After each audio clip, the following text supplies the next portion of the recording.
لا حول ولا قوة إلا بالله العلي العظيم.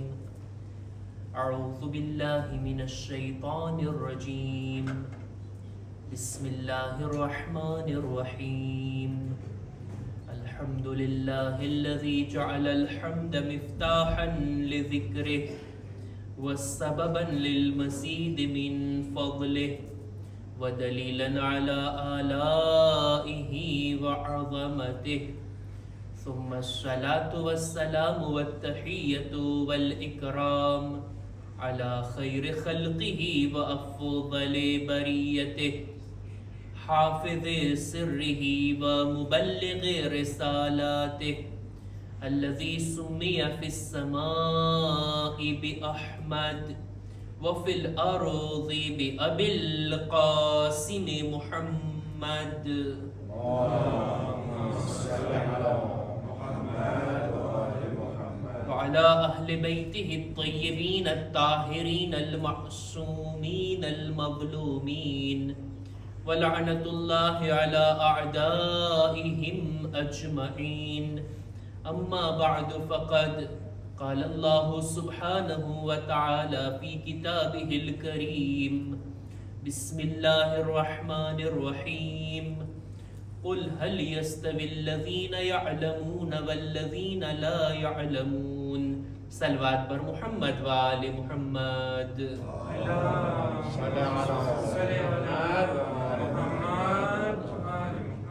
માહે સફરની આખરી તારીખ, આખરી દિવસો પોતાના દામનમાં ગમનાક મુનાસિબતોને રાખે છે. માહે સફર કે જેની શરૂઆત થઈ અહેલે બેતની મુસીબતો જે શામમાં એમના ઉપર પડી અને માહે સફરનો અંત આવે છે રસૂલે ખુદાની ગમનાક રહેલત અને સાથોસાથ આપણા આઠમા ઇમામ ઇમામે અલી રઝા અલૈહિસ્સલામ.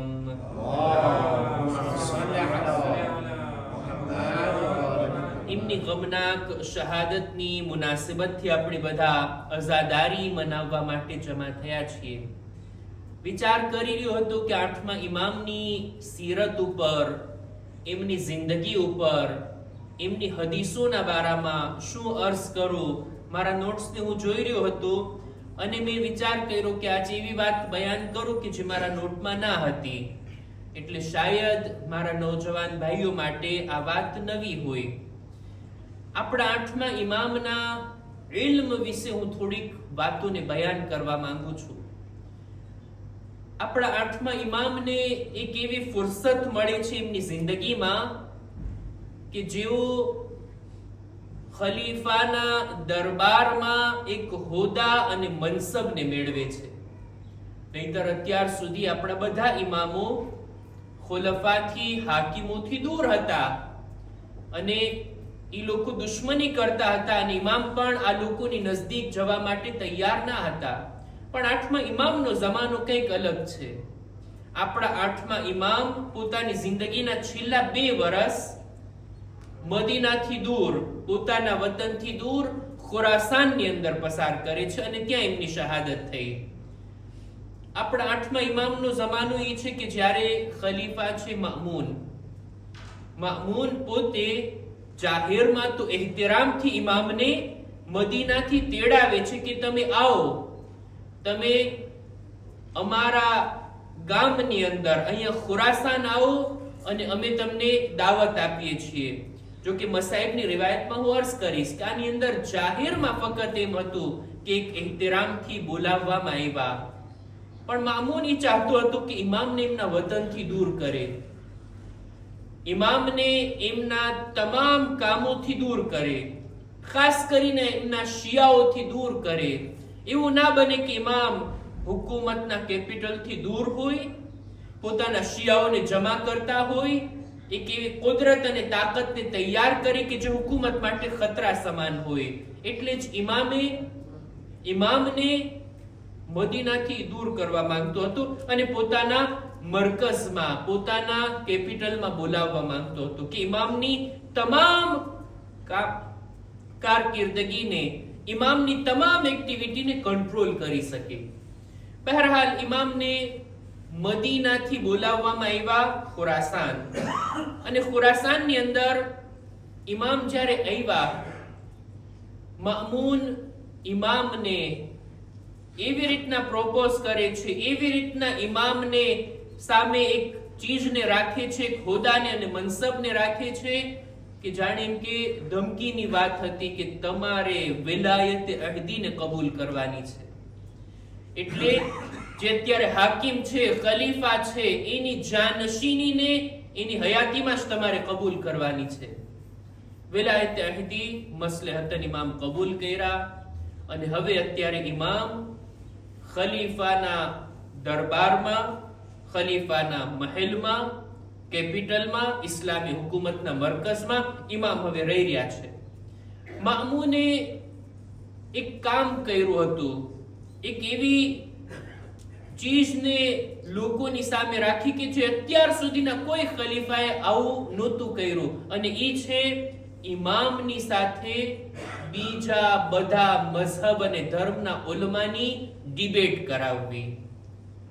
મામૂને આ કામ એવી રીતના અંજામ આપ્યું, જુદા જુદા શહેરોથી, જુદા જુદા દેશોથી ઉલમાને દાવત કરે છે, અલગ અલગ મઝહબના, ઇસ્લામી જ નહીં, યહૂદી, આતિશ પરસ્ત એટલે કે જેઓ આગની ઇબાદત કરતા હતા, ઝરતુશ્તી લોકો, એના ઉલમા, ત્યાં સુધી કે જે લોકો નાસ્તિક હતા, કોઈ ધર્મને નહોતા માનતા, અને એવી એવી વાતો કરતા હતા, એ લોકોને પણ બોલે તમે આવો અહીંયા, અને આવીને ઇમામની સાથે બહેસ કરો, ઇલ્મી ચર્ચા કરો.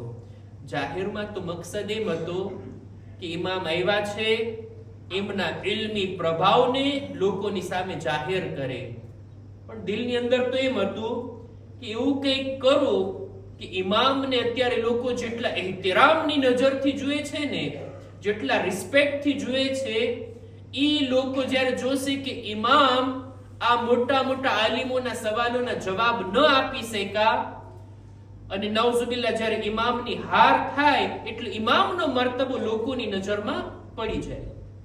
મામૂન તો ઈ જ ચાહતો હતો ને, ઇમામના રુતબાને ઘટાડવું, ઇમામની મંઝિલતને ઓછી કરવી, લોકોની નજરમાં આટલું માન હતું એને ઘટાડી દેવું. બહરહાલ મોટા મોટા આલિમોને બોલાવે છે, એક બુઝુર્ગ આલિમને બોલાવે છે, દાવત આપે છે ને કહે છે તમે આવો, અને આવીને અમારા જાનશીન આ ઇમામ રઝા જે છે એમની સાથે તમે ઇલ્મી ગુફ્તગુ કરો. એક આલિમ છે સુલેમાન મિરવઝી, ઈ જમાનાના સૌથી મોટા આલિમ મુસલમાનોમાં, અને એવા સવાલો પૂછનાર, એવી ચર્ચાઓ કરનાર, કોઈને હરાવી નહોતું શકતું. એને તેડાવે છે પોતાના દરબારમાં, તમે આવો, આવીને અમે જે ઇલ્મી બેઠક કરીએ છીએ એમાં તમે સવાલ કરો. પેલા તો એ આલિમને એટલા ઇનામો ઇકરામ આપે છે, એટલું એને સાચવે છે, એટલી એની ખાતરદારી કરે છે, અને ત્યારબાદ આ રીતની વાતને રાખે છે. ઓલા આલિમને પણ એટલું ગુરૂર હતું ને સુલેમાન મિરવેઝી, એટલું એની અંદર તકબ્બુર પણ હતું ને ઇલ્મની સાથે. એ છે કે મામૂન, તે આ મદીનાથી બોલાવ્યા છે તારા મહેમાન, એની સાથે મને ઇલ્મી ડિબેટ કરવા બેસાડે છે, એ જો જવાબ નહીં આપી શકે તો આ તારી આ ઇલ્મી બેઠકમાં એનું અપમાન થશે, પછી મને નહીં કહેતો તારા મહેમાનનું મેં અપમાન કર્યું. સુલેમાને મિરવેઝીને કહે છે મારો ઈરાદો ઈ જ છે કે તું એવા સખ્ત સવાલ પૂછ, આ ઇલ્મી બેઠકમાં ઈ લાજવાબ થઈ જવા જોઈએ, ઇમામ રઝા જવાબ ના આપી શકે, મારી કોશિશ જ ઈ છે. અને સુલેમાન મિરવેઝી પોતાના ઇલ્મી ગુરૂરની સાથે આ બેઠકમાં આવે છે, અને આ બેઠક શરૂ થઈ. ભૈરા દરબારની અંદર મામૂન વચ્ચે બેઠતો પોતાના તખ્ત ઉપર, એક બાજુ ઇમામે રઝાને બેસાડ્યા, બીજી બાજુ મોટા મોટા ઉલમા, અને દરબાર ભરેલો, અને પબ્લિક એટલી જમા થયેલી, જુદા જુદા ગામના લોકો, બધાની હાજરીમાં હવે ઇલ્મી ચર્ચા શરૂ થાય. સવાલ અહીંથી આવે, જવાબ અહીંયાથી આવે. જ્યારે આ રીતની બેઠક શરૂ થઈ રહી હતી, મામૂને પોતાનો પ્લાન બનાવ્યો. આ બાજુ ઇમામના ચાહવા વાળા પણ હતા ને, ઇમામના ખાસ મુખલિસ દોસ્તો પણ હતા. એ લોકો જઈને ઇમામને સમાચાર આપે છે, મૌલા તમે જાણો છો મામૂન શું કરી રહ્યો છે? ઇલ્મી ચર્ચાઓનું આયોજન કરી રહ્યો છે, ઇલ્મી બેઠકો એને કરવી છે ને, ડિબેટ કરાવશે. મોટા મોટા ઉલમાને એને દાવત આપી છે. ખાલી ઇસ્લામના ઉલમા નહીં, જુદા જુદા મઝહબના ઉલમા જુદી જુદી વાતો લઈને આવી રહ્યા છે. ઇમામને રઝા મુસ્કુરાય છે, કે છે જે થાય છે એને થવા દો, તમે વ્યાધિ નહીં કરો. અહેલે તૌરાતને હું તૌરાતથી જવાબ આપીશ, ઇંજીલ વાળાઓને ઇંજીલથી જવાબ આપીશ, જુદા જુદા ધર્મના લોકોને એમના ધર્મના કાયદા કાનૂન પ્રમાણે હું જવાબ આપીશ. અને આટલું જ નહીં, જે લોકો દૂર દેશોથી આવી રહ્યા છે એમને એમની ભાષામાં જવાબો હું આપીશ. અને જ્યારે આ બધા જવાબો મળશે ને ત્યારે મામૂન જોઈ લેશે કે અમે કયા ખાનદાનમાંથી છીએ. એક સલવાત પર મુહમ્મદ વાલે મુહમ્મદ.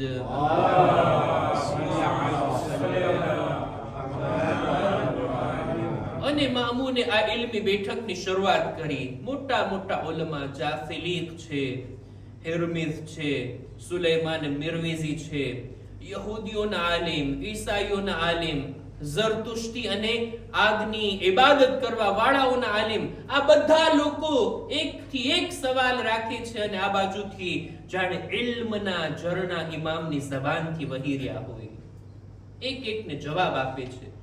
અને અજીબ વાત તો એ છે કે આ જે ઇલ્મી બેઠકમાં જે કંઈ પૂછવામાં આવ્યું અને જે કંઈ ઇમામના જવાબ છે આ બધું કિતાબોમાં મોજૂદ છે.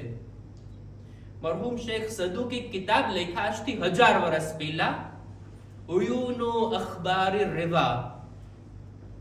2 ભાગની અંદર આ કિતાબ છે. કેટલી બધી હદીસો છે ને બધી 8મા ઇમામની. અને 8મા ઇમામ વિશે જે કંઈ પણ બયાન થયું છે બધું એની અંદર આ આલિમીદીન લખે છે. એમાં આ રિવાયતને લખે છે, આ ઉલમા સાથેની બહેસને લખે છે, એક એક ડિબેટ. ખરેખર વાંચવા જેવી આ કિતાબ છે. એકવાર તૌફીક થઈ હતી કે આ બધી ડિબેટને, આ બધા મુનાઝરાને, આ બધી ઇલ્મી ચર્ચાને એક ફેરે વાંચ્યા અને અજીબ અજીબ સવાલ ઇમામથી થયા અને ઇમામના પણ એવા સંતોષકારક જવાબ કે જે ઉલમા દુશ્મન બનીને આવ્યા હતા, ઇમામના જવાબોથી ઇમ્પ્રેસ થઈ જાય છે, ઇમામના આશિક બની જાય છે, ઇમામની મોહબ્બતને પોતાના દિલમાં વસાવી લે છે કે આવી આલિમ હસ્તી અત્યારે આપણી દરમિયાનમાં છે. મારે એક બહેસને, એક ડિબેટને તમારી સામે બહુ ખુલાસાની સાથે રજૂ કરવી છે. આ ઇમામને પોતાનું ઇલ્મ જાહેર કરવાનો જે મોકો મળ્યો ને એટલે જ આપણા ઇમામોની અંદર ઇમામોને જે લકબ આપવામાં આવ્યા, અલકાબ આપવામાં આવ્યા, જેવી રીતના આપણા ચોથા ઇમામને સજ્જાદ કહેવાય, ઝૈનુલ આબિદીન કહેવાય, 5મા ઇમામને બાકિરુલ ઉલૂમ કહેવાય, આપણા છઠ્ઠા ઇમામને સાદિકુલ વાદ કહેવાય, સાદિક કહેવાય, આપણા 7મા ઇમામને અલ કાઝિમ, 8મા ઇમામના પણ ઘણા અલકાબ છે, એમાંથી મશહૂર છે અર રિઝા. પણ હદીસોની કિતાબમાં કિતાબ અલ કાફીની અંદર આ રિવાયત છે, ઇમામનો એક લકબ આ છે, આલિમુ આલે મુહમ્મદ. આલે મુહમ્મદ માંથી ઇલ્મ રાખવા વાળી હસ્તીનું નામ હોય તો એ છે આપણા 8મા ઇમામ, ઇમામે અલી રઝા અલૈહિસ્સલામ.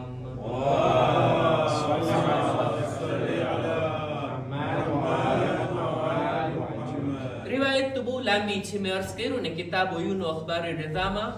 અને એવી રિવાયત છે, આ એવી વાતો એની અંદર બયાન થઈ કે યકીન રાખો અમુક જુમલાઓને સમજવા મારા માટે પણ મુશ્કેલ છે.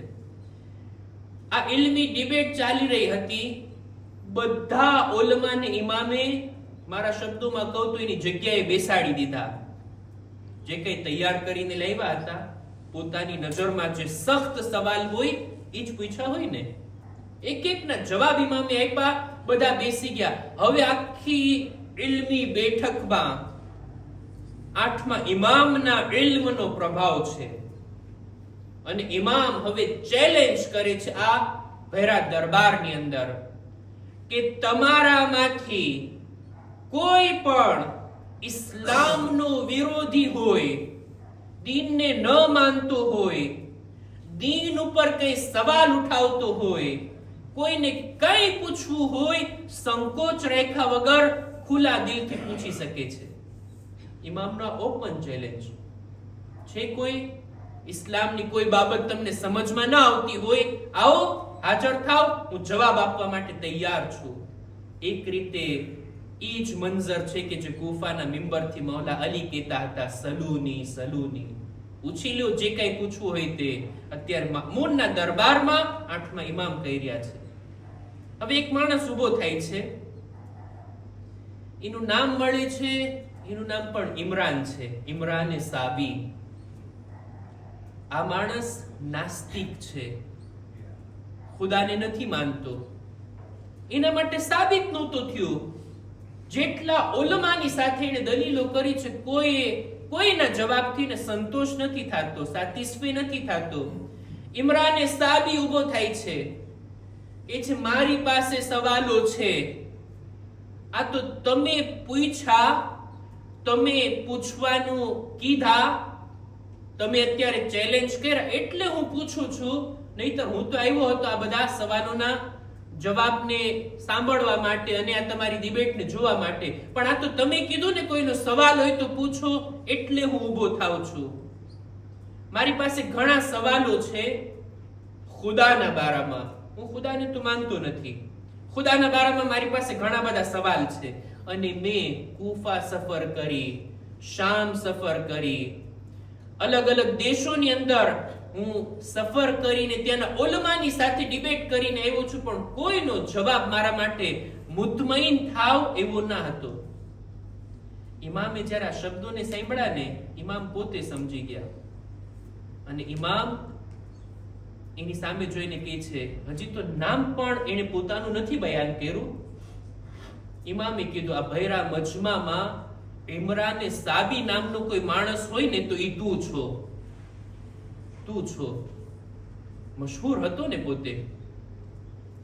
કે છે હા, તમે બરાબર સાંભળ્યા છો મારા બારામાં, ઇમરાન સાબી હું છું. એવો ઇલ્મે કલામનો માહિર. ઇલ્મે કલામ એ ઇલ્મને કહેવાય છે અકીદાની ચર્ચા કરતી હોય. અકીદા અને આપણા એતકાદ, ઈમાન, એની દલીલોના બારામાં જે ચર્ચા થતી હોય ને એને કહેવાય ઇલ્મે કલામ. એનો મોટો આ આલિમ હતો અને ઇલ્મે કલામની બધી દલીલોને ઈ જવાબ આપી દેતો ને નહોતો માનતો. હવે ઇમામ અને આના વચ્ચે સવાલ જવાબ થયા. સવાલ મૂકે છે, ઇમામ જવાબ આપે છે. શરૂઆતમાં જ ઇમામ કહે છે તું જે કંઈ પણ પૂછીશ એનો જવાબ આપવા માટે હું તૈયાર. શરત ઈ છે કે તું ઇન્સાફની સાથે મારી દલીલોને સાંભળ. ઇન્સાફ રાખવો જોશે. અને બીજું ઈ કે મારી આ દલીલોની સામે તું કઈ બુરા શબ્દો ના કાઢ, તારો બુરો વર્તાવ ના હોવો જોઈએ. થાય ને એવું ક્યારેક ડિબેટ કરવામાં સામે વાળો પછી એની પાસે ઓછું હોય તો હવે બદતમીજી ઉપર આવી જાય, અપમાન અને ઇન્સલ્ટ કરવા લાગે. કે છે એવું ના થવું જોઈએ. અને બીજું કે ઇન્સાફ, વાત હક હોય તો માનવામાં તું શરમ ના કર, વાત ગલત હોય તો તું તરત જ મારી વાત ઉપર એતરાઝ કર, હું જવાબ આપીશ. ઓલો માણસ ઉભો થઈને કહે છે, મૌલા હું આવ્યો જ છું સમજવા માટે. મારા માટે કોઈ વાત સ્પષ્ટ થશે એટલે ચોક્કસ ખુલ્લા દિલથી હું વાતને સ્વીકારી લઈશ.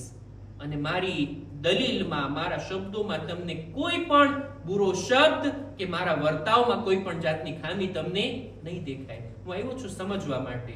જો ડિબેટ કરવી હોય ને તો એના પણ અમુક શરાયત હોય, કન્ડિશન હોય. જે તેની સાથે જ્યાં ને ત્યાં લાગી ના પડાય, ઇલ્મી ચર્ચા ના કરાય. આનો એક મોકો હોય, મહેલ હોય, ક્યાં કરાય, કેવી રીતના ઇલ્મી વાત કરાય, કોની સાથે કરાય. આ મોકા ઉપર હું એક રિવાયત પડું. આપણા 8મા ઇમામ, ઇમામે અલી રઝા અલૈહિસ્સલામ,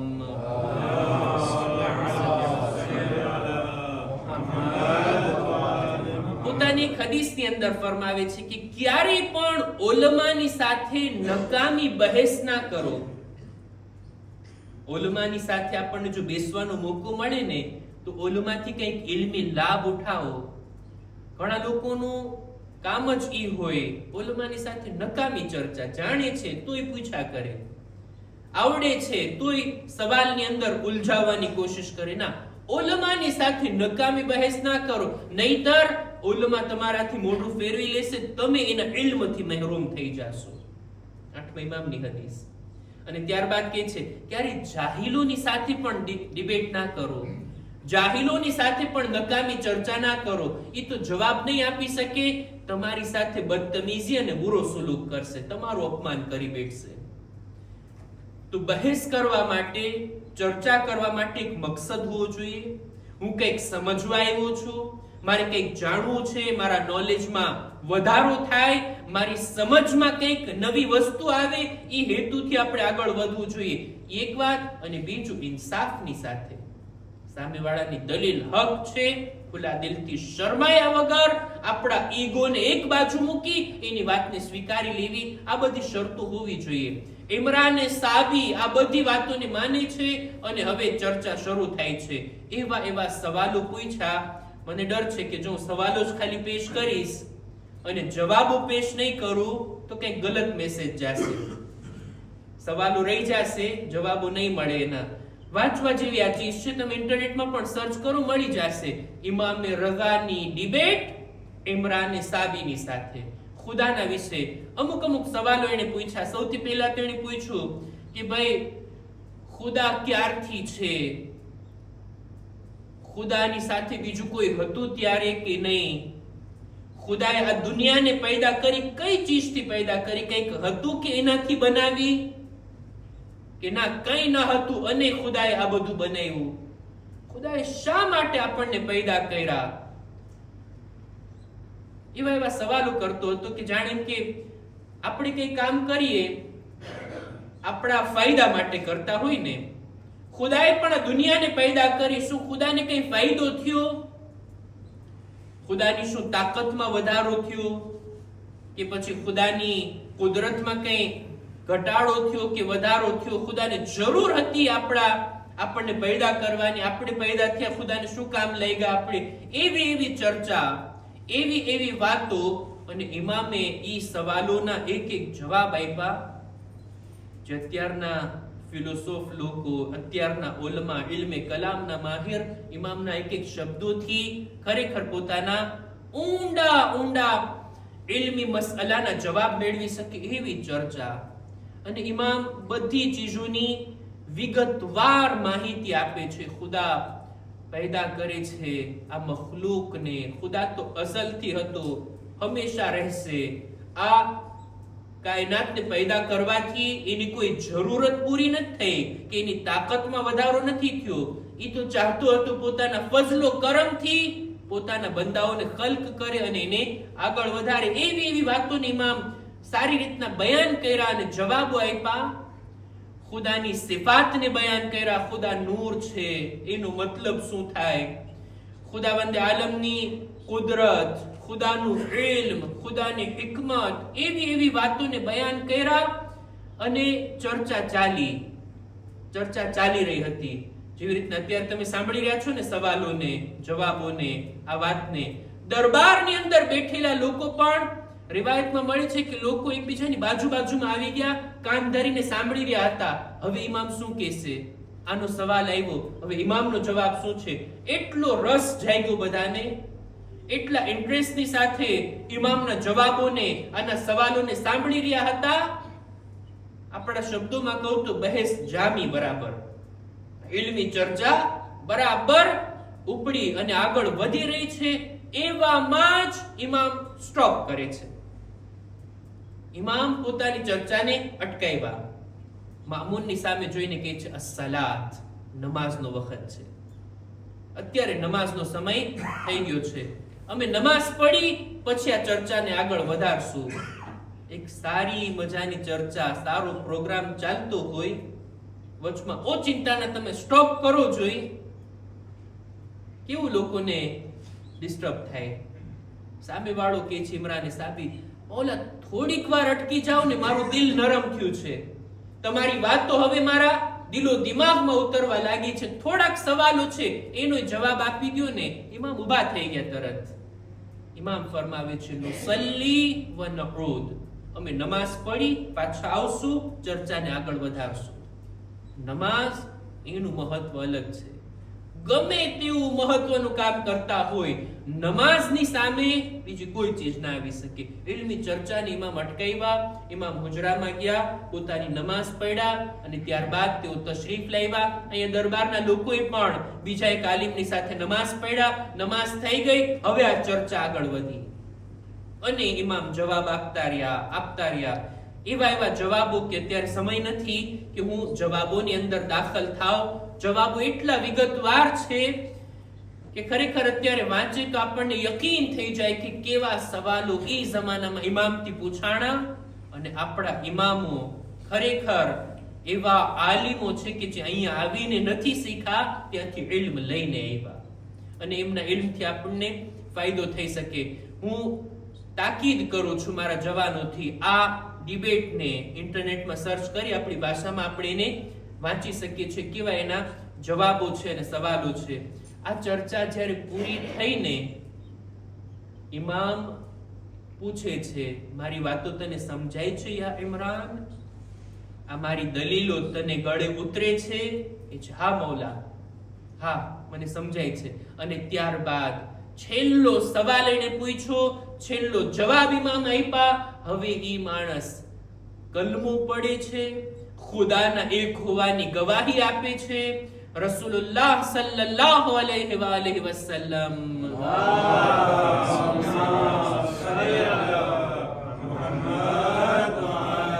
એમની રિસાલતની ગવાહી આપે છે. કિબલા તરફ હવે સજદામાં પડી જાય છે કે ખુદાએ એમની હિદાયત કરી અને એ પણ ઇમામના ઝરિયાથી. અને આ રીતના જ્યારે ઈ ઇમામના ઇલ્મનો ઇકરાર કરી જાય છે, હવે તો વાત એટલી મશહૂર થઈ ગઈ, બધા ઉલમા અજબ થઈ ગયા. ઇમરાને સાબી જેવો માણસ ઈ સંતોષ પામી ગયો, એટલે હવે તો આપણું કઈ આવવાનું જ નથી ઇમામના ઇલ્મની સામે. અને આ રીતના ઇમામે પોતાનું ઇલ્મ સાબિત કરીને લોકોની સામે રાખ્યું છે. મામૂનનો જે મકસદ હતો એ મકસદ પૂરો ના થયો. ચાહતો હતો ઇમામને જલીલ કરવા માંગતો હતો, ઇમામને બેઇઝ્ઝત કરવા માંગતો હતો, નાઉઝુબિલ્લાહ. પણ જે થવાના હતા એ જ લોકો જલીલ અને રૂસવા થયા. ઇમામની ઇજ્જતમાં તો ઓર વધારો થયો. અને આ કારણ બને છે કે ઇમામથી હસદ પેદા થયું. મામૂન પણ ચાહતો હતો કે ઇમામને આટલી બધી મહેબૂબિયત હાસિલ છે, પોતાના વતનમાં હતા ત્યારે પણ મને ડર હતો, મેં એમને અહીંયા બોલાવી લીધા કે ઇમામને કંટ્રોલ કરી શકું, પણ ઇમામ તો પોતાના ઇલ્મના ઝરિયાથી પોતાની મહેબૂબિયતને લોકોના દિલો સુધી પહોંચાડી લીધા. એવું લાગતું હતું કે લોકોના બદન ઉપર મારું રાજ છે, જ્યારે લોકોના દિલો ઉપર ઇમામનું રાજ છે. જાલિમ ક્યારે આ રીતનું સહન કરી શકે? અને ઇમામના કત્લનો પ્લાન બનાવે છે, ઇમામના કત્લનો મનસૂબો બનાવે છે. ઇમામને પોતાના ઘરે બોલાવ્યા, પોતાના હુજરામાં બોલાવ્યા. ઇમામ પોતાના ઘરેથી જ્યારે નીકળી રહ્યા હતા, ગુલામને કહે છે, હું અત્યારે જાઉં છું, જો હું આવું પાછો અને મારું સર ઝુકેલું હોય, મેં મારા ઉપર મારી અબાને ઓઢી લીધી હોય, તો તું મારી સાથે વાત નહીં કરતો, મારી સાથે કલામ નહીં કરતો, મને હુજરામાં જવા દેજે. કોઈ આવશે મારી ખબર પૂછવા અને મારા અંતિમ સમયમાં, બસ બીજા કોઈ સાથે મને મુલાકાત નહીં કરવા દેતો. આ રીતના ઇમામ પોતાના ઘરેથી નીકળ્યા. મામૂને પહેલેથી જ ઈ અંગૂર કે જેની અંદર ઝહેર નાખેલું હતું, નિશાનીઓ હતી, ઈ અંગૂરને ઇમામની સામે રાખ્યા. જેના પર નિશાનીઓ ના હતી એમાંથી પોતે પણ ખાય છે, બાકીના ઇમામને ખવડાવે છે. બસ 2-3 દાણા અંગૂરના ઇમામ ખાધા હતા અને વાત કરતા કરતા ઇમામ હવે ઊભા થઈને ચાલવા લાગ્યા. મામૂન સવાલ કરે છે, ક્યાં જઈ રહ્યા છો? કે છે ઇલા હૈસુ વજ્જહતની, તું જ્યાં મોકલવા માંગે છે ને, હવે હું ત્યાં જઈ રહ્યો છું. ઇમામ ઝહરના અસરથી ઘરે પાછા ફરે છે. ઇમામ એમની હાલત એ છે કે પોતાના દર્દના કારણે ઇમામ પોતાની અબાને માથા પર ઓઢી લીધા અને હુજરામાં દાખલ થઈ ગયા. ગુલામ સમજી ગયો કે ઇમામ મસમૂમ થયા છે. હવે કોઈને હુજરામાં આવવાની રજા નથી. થોડી વાર બાદ મેં શું જોયું, ઇમામ કોઈની સાથે વાત કરી રહ્યા છે. હુજરામાં ગયો, જોયું તો એક નાનો બાળક હતો. 7 વર્ષના એક બાળકની સાથે ઇમામ વાત કરી રહ્યા છે. મેં સવાલ કર્યો, તમે કેવી રીતના અહીંયા તશરીફ લાવ્યા? દરવાજો તો બંધ હતો. તે બાળક કહે છે, ઈ ખુદા કે જે મદીનાથી મને અહીંયા લાવી શકે છે, ઈ જ બંધ દરવાજાની અંદર મને દાખલ કરી શકે છે. રાવી કે હું સમજી ગયો આ મારા 9મા ઇમામ. ઇમામે જવાદ અલૈહિસ્સલામ છે. ઇમામ 9મા ઇમામ આખરી સમયમાં પોતાના બાબાની સાથે હતા. ઇમામને ગુસ્લો કફન આપ્યા, એમના દફનમાં પણ શરીક હતા. અઝીઝો, આપણા 8મા ઇમામ એમના અલકાબમાંથી, એમની મુસીબતોમાંથી એક મુસીબત આ છે કે તેઓ ગરીબુલ ગુરબા હતા, પોતાના વતનથી દૂર હતા. હા, આખરી સમયે વસિયતો માટે, ગુસ્લો કફન માટે 9મા ઇમામ આવ્યા હતા, પણ બીજું કોઈ ઇમામની સાથે ખુરાસાન નહોતું આવ્યું. ઇમામ એકલા તશરીફ લાવ્યા હતા. એકલામાં ઇમામ મસમૂમ થયા છે. પોતાના વતનથી દૂર હોવું કેટલી મોટી મુસીબત કહેવાય. ઈ તો કોઈ વતનથી દૂર હોય ઈ જ જાણી શકે. જ્યારે પણ વતનને છોડતા આપણા કોઈ પણ ઇમામો એટલું સખ્ત હતું વતનથી દૂર થાવું. આપણા 8મા ઇમામ જ્યારે મદીનાથી નીકળી રહ્યા હતા ને, રસૂલુલ્લાહના રોઝા પર એટલી વાર આવીને ગિરિયા કર્યા, એટલી વાર રડતા હતા, અને ત્યાં સુધી વખતે રૂખસત પોતાના સગા વાલાઓને જમા કર્યા અને કહે છે, હું જાઉં છું, મારા પર ગિરિયા કરો અને મને વિદાય કરો. રાવી કહે છે, મેં સવાલ કર્યો, મૌલા, કોઈ મુસાફિર હોય એને વળાવતી વખતે ગિરિયા કરવું સારું ના કહેવાય. ઇમામ કહે છે, બરાબર છે, ઈ મુસાફિર માટે છે કે જેના પાછા આવવાની ઉમ્મીદ હોય. હું તો જાઉં છું, મને યકીન છે હવે મને મારું વતન આવવું નસીબ નહીં થાય. ત્યાં સુધી કે દેબલ આવીને ઇમામની ખિદમતમાં અમુક અશઆર સંભળાવે છે કે એ બીબી ઝહરા, તમારા ચમનના ફૂલો વિખરાયેલા પડ્યા છે. કોઈ આ શહેરમાં છે, કોઈ બીજા શહેરમાં છે. આ મરસિયાને જ્યારે પડે છે, 8મા ઇમામ કહે છે, એ દેબલ, એક મિસરાને હું પણ ઉમેરો કરી દઉં. કે છે, હા મૌલા. કે છે, તું આ રીતના પણ પડ કે એ રસૂલ ખુદા, એ બીબી ઝહરા, તમારા ચમનનું એક ફૂલ ખુરાસાનમાં પણ છે કે જ્યાં ગુરબતની હાલતમાં એમની કબ્ર બનશે. બસ આ સાંભળવું હતું. કે રાવી પૂછે છે, દેબલ પૂછે છે, મૌલા, મને ખબર નથી રસૂલની કઈ ઔલાદ ખુરાસાનમાં દફન છે. ઇમામ પોતાની તરફ ઇશારો કર્યા, અન કરીબ મારી કબ્ર ખુરાસાનમાં બનવા વાળી છે. હું ત્યાં ગુરબતના આલમમાં શહીદ થાઈશ. કિતાબોમાં મળે છે કે બીબીઓનો રડવાનો અવાજ બુલંદ થયો. ઇમામની શહાદતની વાત આવી હતી. ઇમામની બહેન એટલું રેડા કે બેહોશ થઈ ગયા.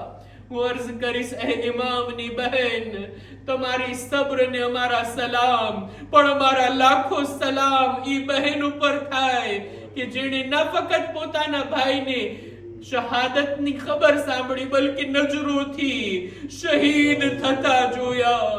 જનાબે ઝૈનબ કે તિલ્લે ઝૈનબિયાથી જોઈ રહ્યા હતા.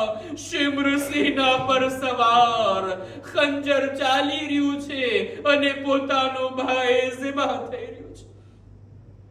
અલા લઅનતુલ્લાહ અલલ કૌમિ ઝાલિમ વસયઅલમુ અલ્લઝીના ઝલમુ અય્ય મુનકલબિન યનકલિબૂન.